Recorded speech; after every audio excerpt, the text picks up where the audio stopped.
Hello, and thank you for joining us on the Capital Report on NTD Television. I'm your host, Steve Lance. Here's a look at some of the stories we've been following for you today. U.S. lawmakers are pushing for a fresh wave of penalties against Russia. That goes from hitting its energy exports to opening a war crime probe. What could some of the next steps be? Michael Caputo was campaign advisor to former President Trump. He spent several years in Russia during the Clinton administration. His family is still stuck in Ukraine, trying to make their way out. He gives us an update and shares his thoughts on what he thinks will be the fate of Ukraine's President Volamir Zenensky as Russian forces close in. President Biden's Supreme Court nominee met with key senators today, her first step toward confirmation to the nation's highest court. How much support does she have, and how soon could she be sworn in? U.S. senators are vowing further punishments against Russia. Among a variety of them, a war crime probe.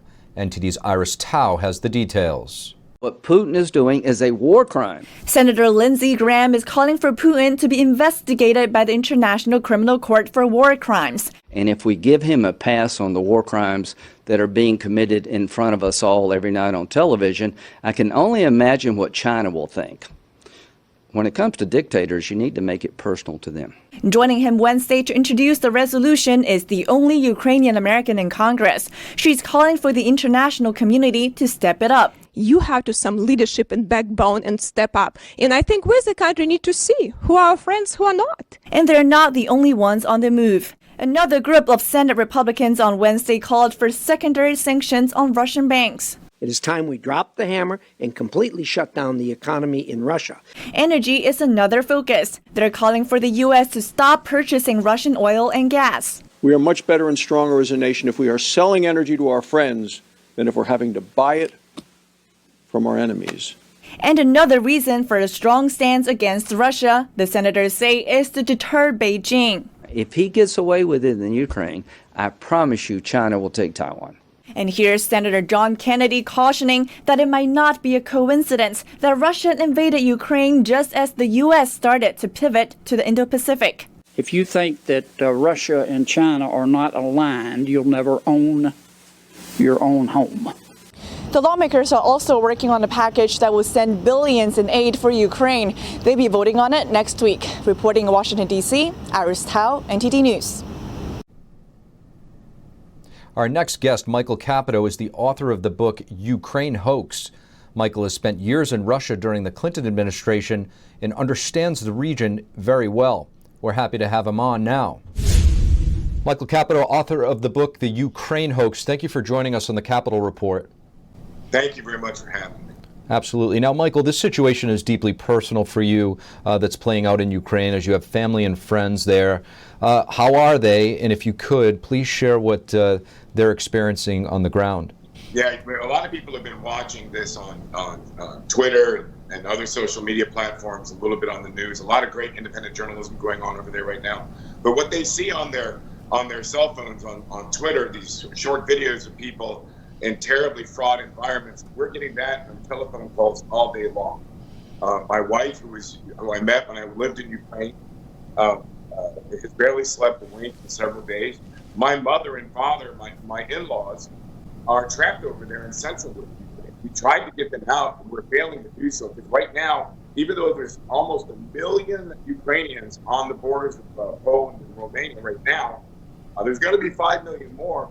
Most Ukrainians from a good distance away from there are afraid to make the trip now. A person that we were trying to get out yesterday and came across some shelling en route that was very dangerous, and they had to hide through the night. So it's a terribly difficult trip to the border. And when you get to the border, you're heading into hastily set up refugee camps. It takes 25 hours to get there when you get to the border. It's a terrible situation. Now, Michael, this next question is one I've been posing to many people, and it's been a tough one to answer. Is there a way to hold Russia accountable without pushing them closer to a much more dangerous communist China? Well, I think we've already created the Russo-Sino alliance. It's one that they were moving toward ever since the Soviet Union fell. I mean, the Soviets and the Chinese really had difficulty with each other, but the democratic Russia, the post-Soviet Russia, gotten closer and closer to China. I remember after being in the Radisson Slavyanskaya Hotel in Moscow when Bill Clinton came over for a summit with Boris Yeltsin, and they hadn't even made the beds in the hotel where Clinton and his people were staying at after his departure.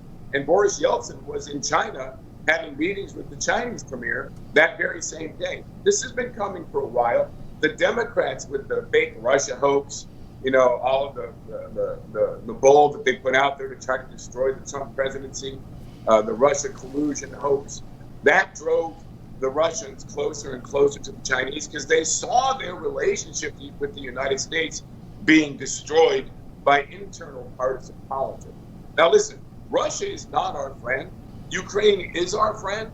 But at the end of the day, this is something that we and our Western allies created. And the people of Ukraine are suffering for it. In fact, now they're headed to the border.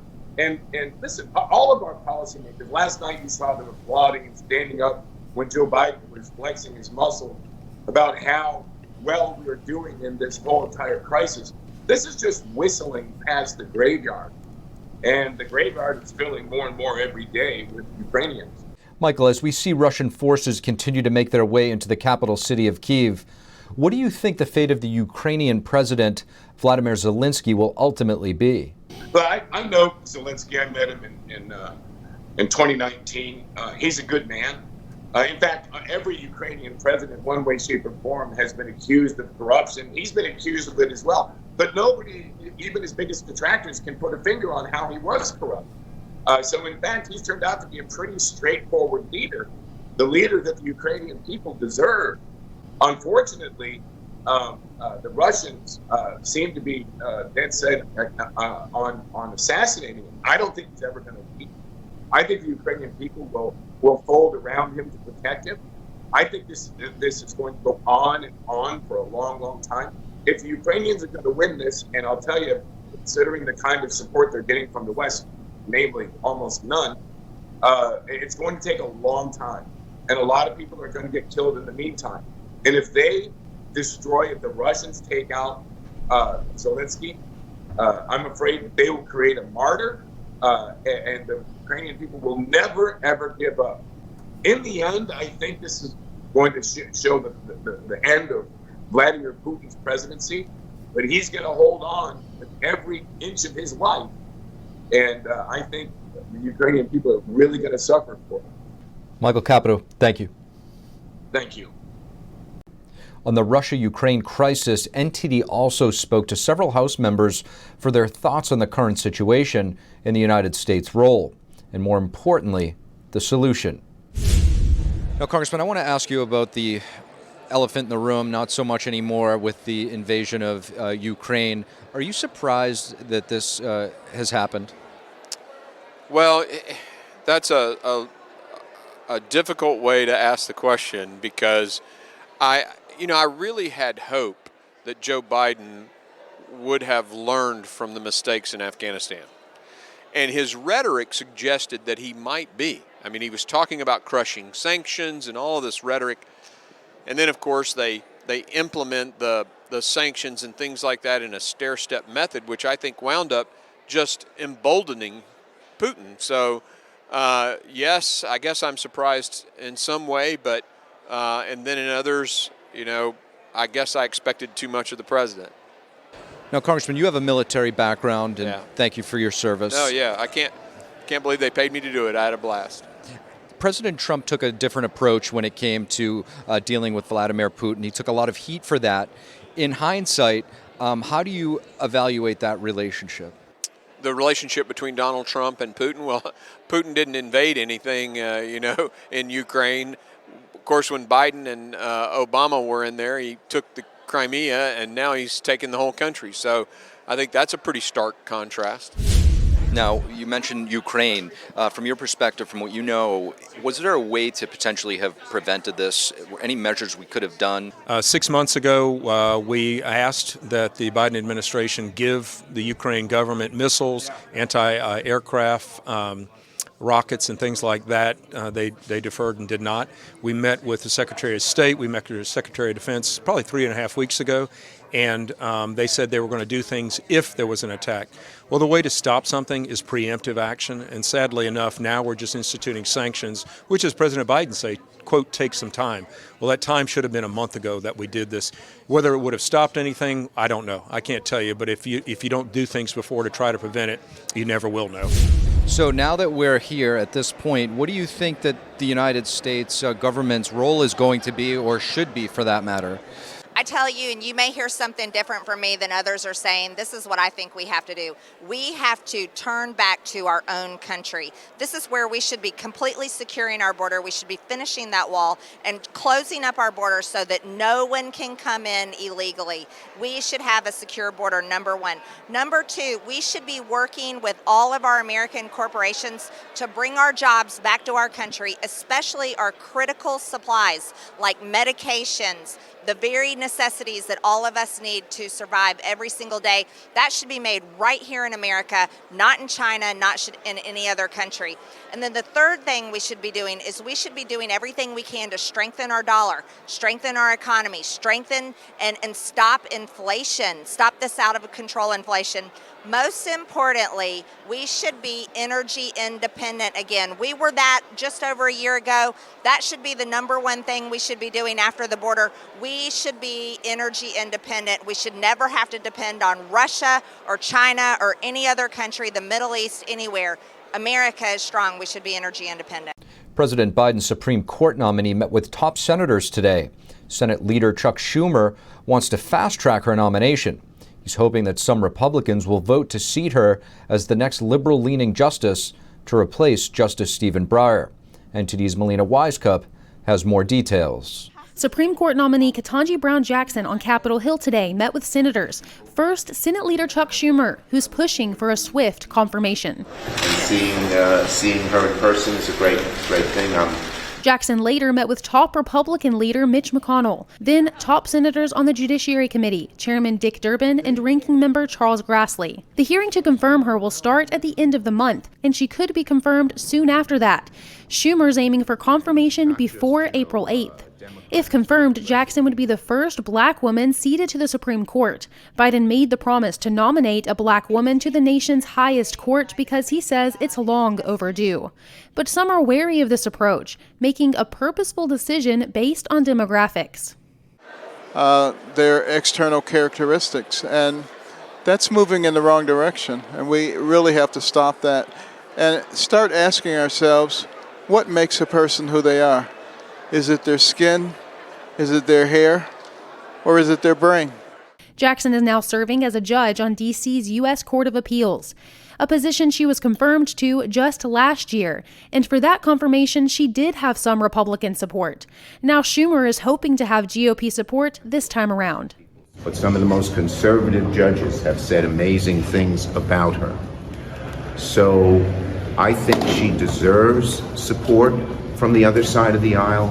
No Republican has publicly announced their support for Jackson, but Senator Susan Collins from Maine says her vote's undecided, and she praises Judge Jackson's qualifications, while another senator vows to have an open mind.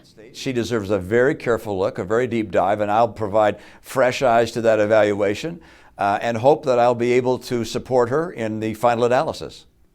Melina, are there expected to be any holdups to Jackson's expedited confirmation that Schumer is pushing for? Well, the only situation that could pose an obstacle to Schumer trying to fast-track this nomination confirmation process would be if Democrats are opposing this nominee pick, but that's looking unlikely at the moment. Some have been concerned that senators like Manchin or Sinema would move to block this nomination, but I really don't think that's an issue because if you look at the policies that Manchin and Sinema have voted against, those Democrat policies were policy-based. They have yet to oppose any of Biden's nominee picks, so I think we're not going to face any Democrat opposition to Judge Jackson's confirmation. Democrats can confirm her with only 50 votes, so they can do this alone and use Vice President Harris as a tiebreaker if needed.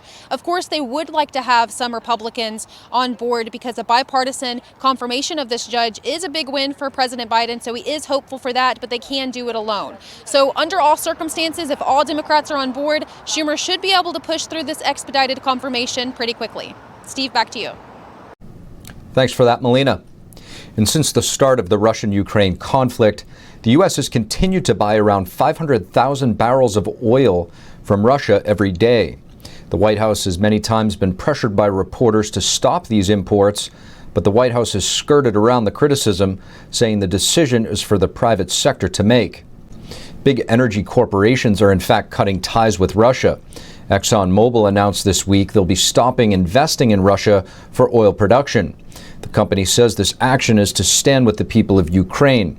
It's a notable loss for Russia because Exxon leads one of the biggest international investment projects in the country. Other Western oil companies like Shell have done the same, making Russia's future oil operations stand on shaky ground. But this hasn't lessened the pressure on Biden. On Capitol Hill, there's bipartisan action to ban Russian oil imports. Senator Ed Markey, a Democrat and strong supporter of the Green New Deal, and 9 Republicans have put forth bills to make it illegal to import Russian oil. Republicans want Biden to revamp American oil production, which he shut down in his first days in office. But the Democrat senator says the solution is to invest more in clean energy like windmills and solar panels. 90% of solar panels in the United States are manufactured in communist China. Today, oil prices surged another $5 per barrel, despite an agreement to release strategic oil supplies. Tonight, I can announce the United States has worked with 30 other countries to release 60 million barrels of oil from reserves around the world. Biden said during the State of the Union address, America will lead that effort, releasing 30 million barrels in its strategic petroleum reserve, and could possibly do more if necessary. And the cost of oil has hit $115 per barrel in the United States, setting the price of gas at a 7-year high. Former President Donald Trump slammed President Biden's energy policies. He said today the United States has the worst situation in oil than ever before. And the White House is announcing its latest plan for handling the CCP virus global pandemic. The plan is expected to have 4 parts, and we have the details. Last night, President Biden gave his State of the Union address. He talked a lot about Ukraine, but did not mention one of America's greatest threats. We'll tell you what it was that he left out of his speech, coming up. And as Russia continues to advance on Kiev, the outside world is attempting to further isolate Vladimir Putin. But could this forge an even more dangerous threat to the world if China and Russia become closer as a result?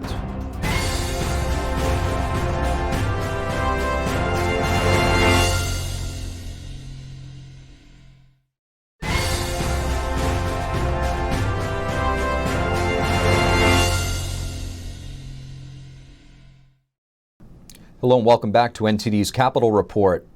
The White House is announcing its latest plan for handling the CCP virus global pandemic.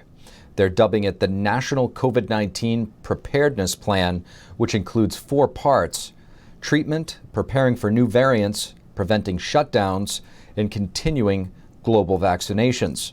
As part of the plan, there will be one-stop testing and treatment locations. They'll be available across the U.S. as early as this month. The plan does not intend to do away with masking.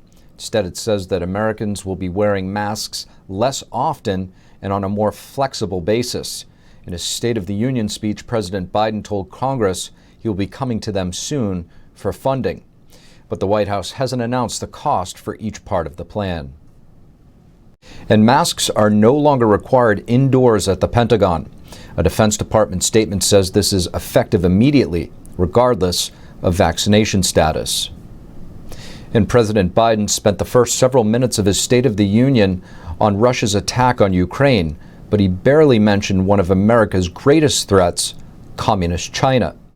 China antagonized Taiwan by flying fighter jets in their airspace just last week. In the GOP's official response to Biden's address, Iowa Governor Kim Reynolds suggested that the botched withdrawal from Afghanistan emboldened our enemies. North Korea is testing missiles again at an alarming rate.